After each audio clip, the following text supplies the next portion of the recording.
O Camiño de Santiago non entende de fronteiras, tampouco para a inclusión social. Medio cento de usuarios de Special Olympics Galicia, unha asociación de pais profesionais e amigos de persoas con discapacidade intelectual, está a facer o percorrido cara a Compostela. Es un pouco duro, pero bien.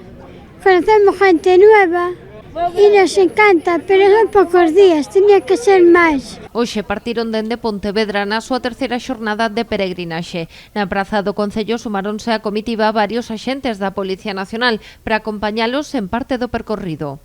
Y nada, estamos muy contentos, súper orgullosos, la verdad, llevamos un ritmo muy bueno y deseando llegar ya a Santiago, pero también de disfrutar el camino. Special Olympics está a organizar esta actividade en diferentes rutas xacobeas. Son en total 473 peregrinos chegados dende diferentes puntos do estado. O grupo que percorre o camiño portugués está composto por usuarios ourensáns de Gandía e de Torrent. Yo vengo de Torrente, de Valencia, y la primera que lo he hecho y está muy bien. Cansa mucho, muy largo, pero bueno, está muy chulo. La montaña, que está muy bonita, y las ciudades, que está muy chula.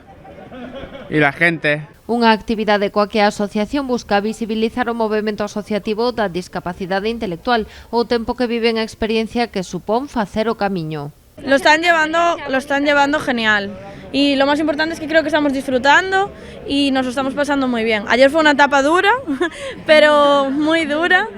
Pero bueno, hoy creo que nos espera una jornada más tranquila, tamén con menos sol. Cada ano santo, dende 1993, Special Olympics organiza esta peregrinaxe. A deste ano rematará o domingo 3 de xullo, unha xornada na que se reunirán todos os peregrinos que percorreron as diferentes rutas xacobeas para completar a última etapa entre o Monte do Gozo e a Alameda de Santiago.